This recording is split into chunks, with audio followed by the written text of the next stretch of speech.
Anda kembali di Berita Utama. Saudara Ferdy Sambo, terdakwa kasus pembunuhan berencana Brigadir Yosua semakin tersudut. Di persidangan, makin banyak saksi yang menyatakan kejanggalan pada kasus pembunuhan Yosua ini. Termasuk juga upaya Sambo untuk menghapus jejak kejahatannya, serta orang-orang yang terlibat dalam rencana jahatnya. Di tempat kejadian perkara pembunuhan Yosua, di rumah dinasnya, Jalan Duren 3, Jakarta Selatan. Merasa semakin tersudut, Ferdy Sambo pun mengeluarkan berbagai jurus, termasuk salah satunya mematahkan semua kesaksian Richard Eliezer, sang mantan ajudan yang kini jadi penguak fakta atau justice collaborator untuk membongkar kasus ini di persidangan. Lalu Sambo juga menghadirkan senjata baru di persidangan berupa 35 barang bukti, ada foto, dokumen, dan kumpulan informasi hoax.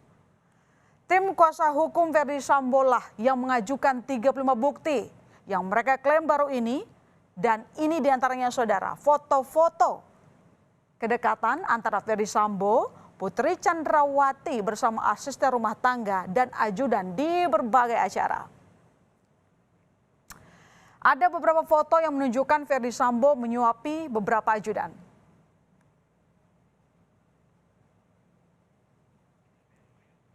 Ya, foto Yosua saat menyetrika dan melakukan tugas rumah tangga juga diserahkan menjadi bukti. Tak hanya itu, ada pula foto keakraban Yosua dengan rekan sesama ajudan.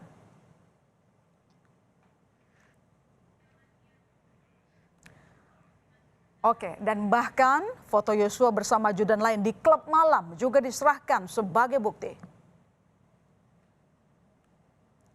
Nah, ini foto Eliezer ketika disuapi Putri Chandrawati juga menjadi bukti. Dan tidak hanya Eliezer, ada juga foto Susi dan Ricky yang sedang disuapi. Dan inilah foto-foto saat acara hari jadi pernikahan di Magelang. Dan selain foto-foto tadi saudara, video kegiatan Ferdy Sambo dengan ajudan di berbagai acara juga diserahkan. Bahkan video saat Sambo melakukan tes kesehatan pada Yosua.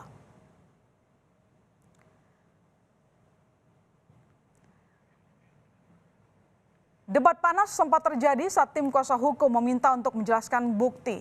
Jaksa meminta agar hakim menolak bukti yang diajukan tim kuasa hukum dalam persidangan hari ini.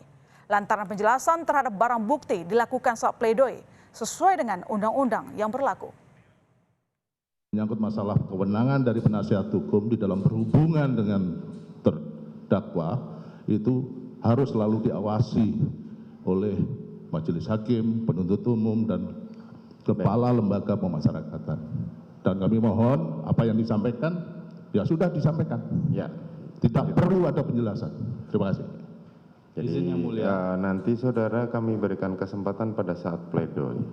Izin yang mulia, kami sebagai terdakwa baik secara langsung ataupun melalui penasihat hukum demi prinsip keberimbangan peradilan, kalau jaksa penuntut umum bisa menghadirkan bukti-bukti dan diberikan waktu yang cukup, kenapa pihak penasihat hukum dari terdakwa tidak diberikan bukti dan kesempatan untuk menghadirkan bukti dalam waktu yang cukup juga?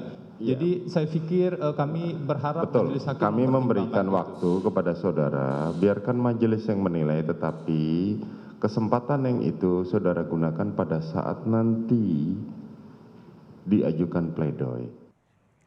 Upaya kubu Sambo untuk menggembosi Eliezer juga tampak saat tim penasihat hukum Sambo kembali mendengungkan ketidakabsahan status justice collaborator yang disandang Eliezer. Pasalnya, penasihat hukum Sambo mengklaim ada bukti yang menunjukkan bahwa kasus ini terungkap bukan karena Eliezer, melainkan oleh Ferdy Sambo sendiri. Seperti diketahui, salah satu syarat menjadi justice collaborator yakni harus mau dan jujur untuk membongkar fakta kasus yang sebenarnya. Selain itu, Sambo juga terus berupaya menggiring opini jika Eliezer berbohong dan tak layak menjadi justice collaborator. Bahkan Sambo mengklaim ada bukti yang menunjukkan bahwa kasus ini terungkap bukan karena Eliezer, melainkan oleh Ferdy Sambo sendiri. Sementara itu, Lembaga Perlindungan Saksi dan Korban LPSK menyatakan tetap membela posisi Richard Eliezer sebagai justice collaborator. LPSK menyebut upaya Sambo menyudutkan Eliezer sebagai penguak fakta adalah bagian dari cara Sambo memengaruhi sidang untuk mengabaikan keterangan Eliezer. LPSK sejauh ini melihat peran Eliezer sangat besar dalam membongkar semua skenario Sambo. Peran atau kontribusi Baradae dalam mengungkap perkara ini maupun skenario yang dikembangkan oleh FS itu sangat besar.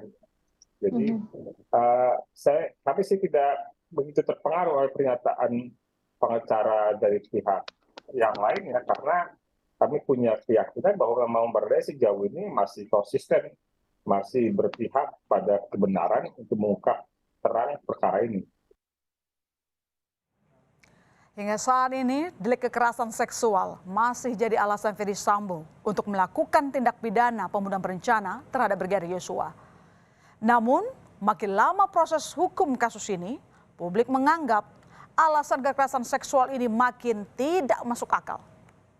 Namun, delik ini terus diperjuangkan Sambo.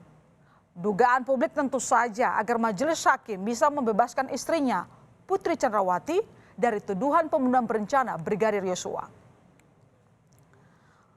Oke, mengapa banyak yang menganggap cerita pelecehan seksual yang menimpa Putri Sambo ini tidak masuk akal? Pertama, saudara, publik masih mempertanyakan adanya dampak relasi kuasa. Mengapa demikian? Ini ada kaitan erat dengan relasi kuasa antara Yosua dan Putri Chandrawati. Lalu relasi kuasa ini tidak terpenuhi karena Yosua adalah anak buah Ferdy Sambo dan Putri Chandrawati adalah seorang istri jenderal polisi. Keanehan lain, yakni ketika salah satu anak buah Sambo, Ricky Rizal, bersaksi bahwa Putri masih memanggil Yosua setelah adanya peristiwa pelecehan. Belum lagi keanehan Yosua yang masih bermalam di satu rumah yang sama dengan Putri setelah pelecehan terjadi. Bahkan hakim pun bertanya-tanya saat Sambo diceritakan Putri telah mengalami peristiwa pelecehan, namun masih berencana bermain bulu tangkis. Tapi pada saat yang sama saudara tidak khawatir juga dan bisa main bulu tangkis. Kan dijadwalkan disampaikan Korspri bahwa tadi seperti yang saudara bilang ada jadwal main bulu tangkis. Namun Ferdy Sambo tidak tinggal diam dengan anggapan cerita pelecehan itu tidak masuk akal. Dalam kesaksiannya di muka persidangan, Sambo mencoba meyakinkan kembali majelis hakim bahwa istrinya benar-benar mendapat pelecehan seksual oleh almarhum anak buahnya Yosua di Magelang. Dia menceritakan bahwa Yosua masuk ke kamar. Dia dalam kondisi tidur. Istri saya tidur, kemudian tiba-tiba Yosua sudah ada di depan istri saya yang mulia. Istri saya kemudian kaget, tapi kemudian Yosua mengancam yang mulia. Kemudian dia melakukan perkosaan yang mulia. Kemudian dia mengancam juga dan menghempaskan istri saya. Saya tidak kuat mendengar cerita istri saya yang mulia. Dia juga menangis waktu itu. Saya emosi sekali yang mulia.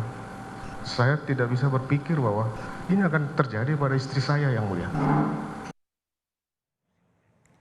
Motif pelecehan seksual yang terus jadi perdebatan ini bahkan tampak di ruang sidang. Ahli hukum pidana yang hadirkan kubu Ferdy Sambo untuk memberikan keterangannya di persidangan mengatakan tidak adanya bukti visum terkait kasus dugaan kekerasan seksual yang dialami oleh Putri Chandrawati sama sekali tak menandakan jejak kejahatan hilang. Sedangkan menurut kriminolog yang dihadirkan jaksa penuntut umum di persidangan mengatakan dalam kasus pemerkosaan satu bukti tidaklah cukup. Maka harus disertai dengan hasil visum agar jika melapor ke polisi alat buktinya cukup. Kendati pengakuan kekerasan seksual banyak ditentang, kuasa hukum Putri Chandrawati mengklaim memiliki 4 bukti dugaan kekerasan seksual yang dialami kliennya. 4 bukti itu mulai dari keterangan 2 saksi, yakni 2 asisten rumah tangga Ferdy Sambo. Lalu kemudian ada juga keterangan ahli, alat bukti surat hasil pemeriksaan psikologi forensik yang diminta penyidik kepolisian, serta bukti petunjuk dalam situasi tertentu. Banyaknya upaya yang dilakukan Ferdy Sambo di persidangan untuk menyelamatkannya dan istrinya dari jerat pidana pembunuhan berencana menandakan Sambo dalam tekanan dan kian tersudut. Bahkan Di tengah bergulirnya kasus ini di persidangan seolah tidak ingin kehilangan kuasanya. Sambo sempat menggugat Presiden Joko Widodo dan Kapolri Jenderal Listio Sigit Prabowo karena dirinya dipecat dari institusi Polri. Ya, meskipun akhirnya gugatan itu hanya berumur tak lebih dari 24 jam karena dicabut. Sambo melalui kuasa hukumnya mengatakan ini sebagai bentuk kecintaannya kepada Polri. Sedangkan Menko Polhukam Mahfud MD menilai gugatan itu hanya gimmick untuk mengalihkan isu perkara pembunuhan berencana yang sedang dihadapinya. Setelah merasa tersudut, jurus apa lagi kira-kira yang akan dikeluarkan Sambo CS? Tapi apapun jurus yang dipersiapkan, ujungnya tetap berada di penilaian majelis hakim yang mulia.